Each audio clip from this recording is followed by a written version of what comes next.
Mike's Daily Podcast. Hey, how about I do another podcast where I complain about how nothing is set up the way I want it? No, we're not going to do that kind of a show. It's 1605. I have come in here to the studio of Café Anyway, and things are all a mess, all askew. But today things are a little bit more civil, some kind of semblance. But Mike Matthews is my name. We're broadcasting from Café Anyway, located somewhere in Mike's Daily Podcast. Castro Valley, Mont, the last place on earth. I had an interesting conversation over the weekend. Mike's Daily Podcast. About duck genitalia. And let me tell you, fella, it's not really good stuff. It's not like an umbrella. Wait, what? It's not. It's curly Q. Duck penises are curly Q, like curly Q fries. They're really bizarre. And Mike's Daily Podcast. The duck vaginas are very similar. So I didn't know this about ducks. Mike's What the duck? Daily Not what the zuck. Podcast. Because that was something that happened last week. You know, we have a basic responsibility to protect people's data. And if we can't do that, then we don't deserve to have the opportunity to serve people. I want to meet Mark Zuckerberg someday. I'm sure I will. Living in the Bay Area, you're bound to run into him, I'm sure. Or someone that knows him. It just seems to be that. What's your Zuckerberg story? Call me at 336-MM-DAILY. Or you can email me, mikesdailypodcast@gmail.com. Look who walked in. Hi, Mark. It's Benita the Rodeo Queen. How y'all doing? And I got my horse Nelly. You do? Oh. Really? Beautiful horse. Hello there, Mike. This is Valentino, the parking attendant. And this is Bison Bentley. Do you know that? Wow, you guys walked in, and look who else walked in. It's a disgruntled fiddle player. I'm a little bit late, tell you what. What? That I am a little bit late. Hey, Valentino. Hello there, disgruntled fiddle player. Someone's on your back there. Yeah, on your back, like I'm always on Valentino's back. Do you know that? Well, who's on my back? Oh, hey, Brewmaster. I make the delicious root beer. Oh, boy, I'm the Brewmaster. And everyone's here. That's so great. And here's today's podcast picture. Last time I did a podcast picture, it was Valentino. No, wait, Floyd. It was somebody. Floyd the Floor Man here. Oh my gosh, Floyd the Floor Man just walked in too. Oh, Mike, this is Floyd the Floor Man. Yeah, I was on that particular show. And I sound a little like that guy that's the brother of Albert Brooks. You mean Super Dave Osborne? A little bit, I don't know. He's got that kind of a voice. Because I'm Floyd the Floor Man. He's got an interesting voice, that guy. Nobody knows who I'm talking about. Curb Your Enthusiasm. He's this... I can't think of his name at the... you know what? That's not neither here nor there, anywhere up there, sideways. It's this other person that just walked in. God, do we have everybody today? Hello, Michael Master. It's Madame Rootabega. I am happy to be here today. Oh, excellent. So we have the full gamut. Einstein. His last name's Einstein. Because Albert Brooks' real last name is Einstein, but then he'd be Albert Einstein, obviously. Albert Brooks, who has been in a zillion things. I'm thinking of, was it Broadcast News? He was in that, and he was on TV for the first time as a news anchor, and he's sweating atrociously. That could be something to tell you about. But instead, I have so many tweets. People are tweeting at me, and on Facebook as well. This is crazy. They're all over the place on the Facebook. Drop the just Facebook. Oh. Save a Train is following me. Save a Train is the cheapest way to do a booking for trains tickets in Europe. I'm not going to Europe. I don't care about the... I'd love to go to Europe and see my German relatives, for they miss me as they're doing the polka.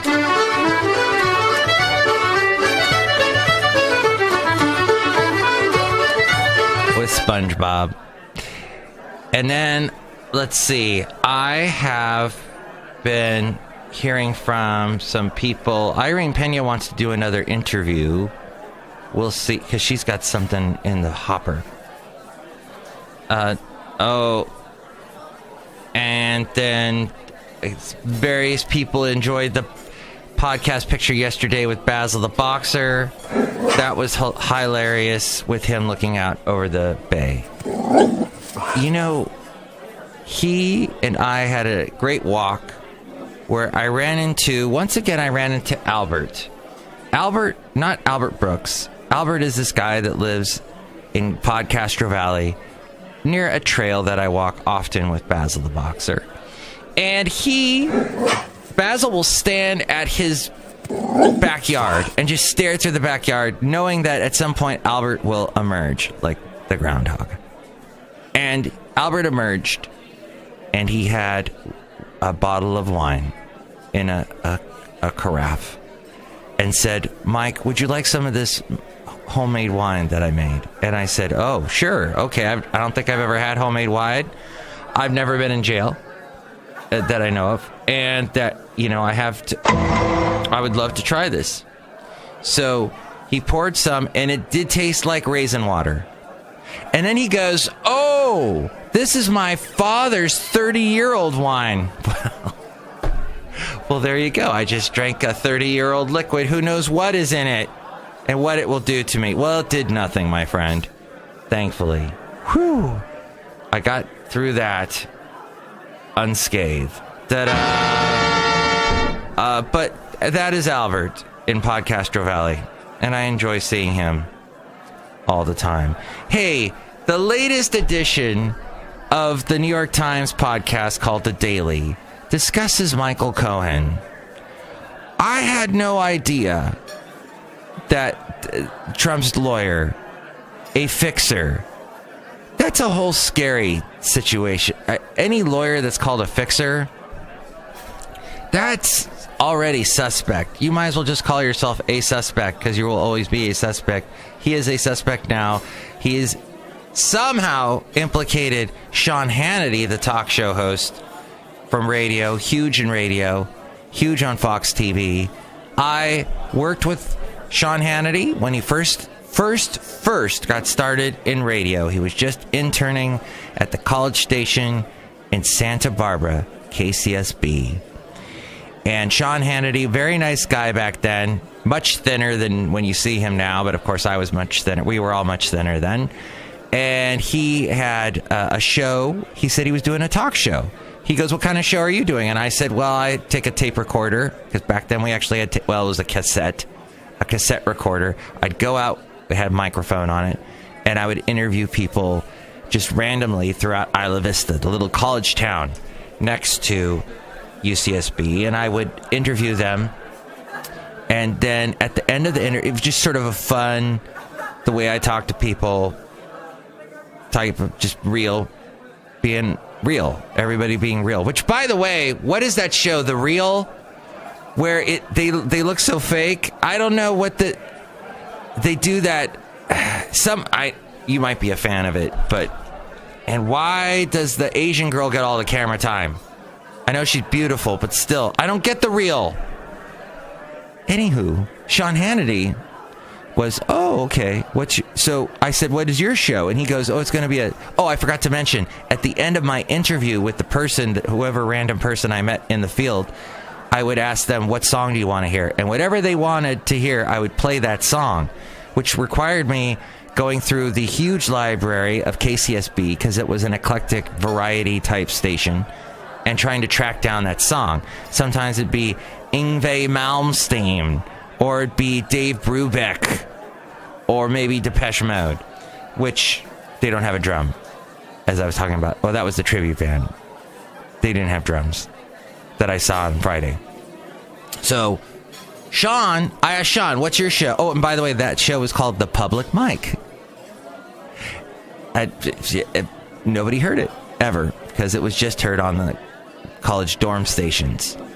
And then Sean Hannity, I asked him, "What's your show?" And he said, "Oh, there people are going to call in. We're going to talk about current events that kind of thing, politics. I go, oh, okay.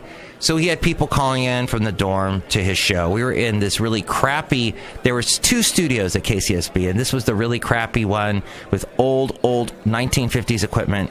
Nobody ever walked in there, and you would just turn it on, this big sound, and you would do your little show and then turn it off. But nobody listened to it because it was never on. It was ridiculous.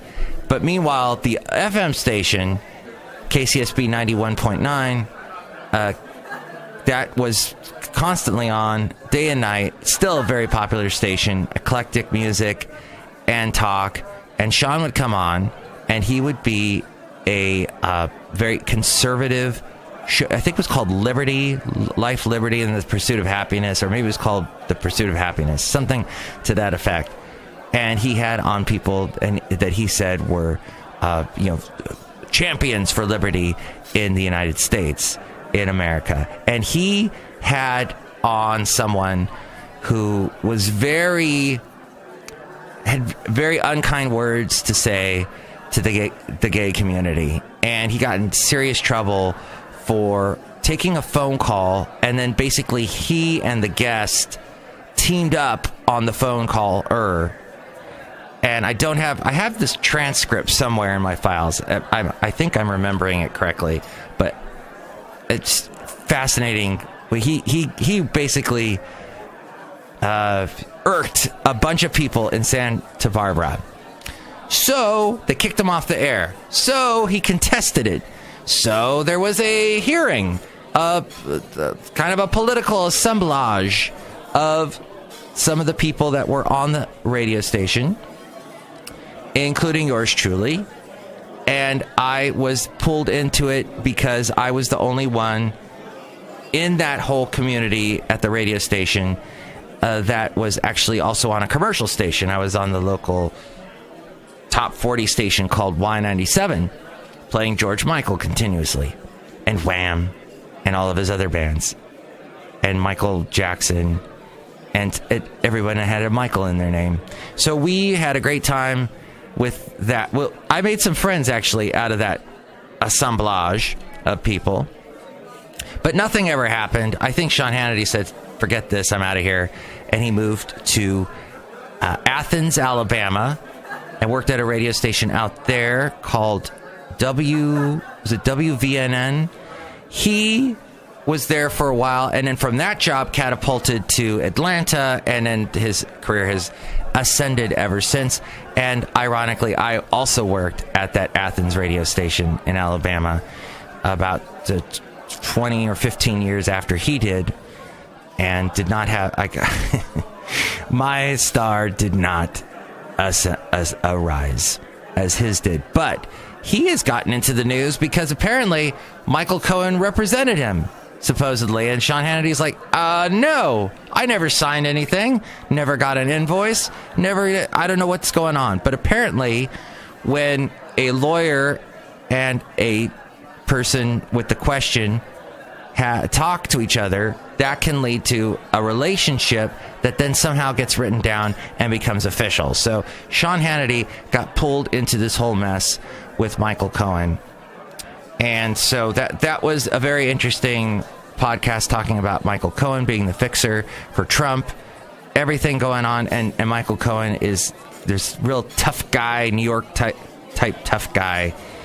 And there we go. As we go outside of Café Anyway, we're bringing you Mike's Daily Podcast somewhere in Castro Valley.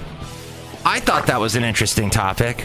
I mean, we could have talked more about duck genitalia, but honestly, what else can you say except quack? Next show, maybe there'll be a few less characters. This really took it out of me today, this early morning, being here at Café Anyway. You know, it's nice outside. I see the Big Dipper. It's still dark. Oh, wait, the sun just came up. What a beautiful day. There was actually ice in Oakland. The street crew, not the street people, the street patrol, the people that keep the roads going, the road patrol, CHP, Caltrans, they had to lay down salt on the streets of Oakland because this hail came down and didn't melt because it was so chilly, and it was chilly this morning as well in Oakland. Crazy that, huh? As crazy as a duck's bleep. As a duck's. Next show, it will be, I guess, some characters maybe we didn't get to today. We'll hear from Madame Rootabega, and let's see, who's that other person? Valentino, Bison Bentley. That sounds good. Maybe Michael Cohen will stop by. He doesn't seem to be very busy these days. Have a great day! Oh, crap, it's tax day. Oh, well, I hope it goes well for you. Hang in there. Mike's Daily Podcast is written and produced and performed by Mike Matthews. His podcast is super easy to find. Download or listen to his show and read his blog at mikesdailypodcast.com. Email Mike now at mikesdailypodcast@gmail.com. See you tomorrow. Bye! Bye!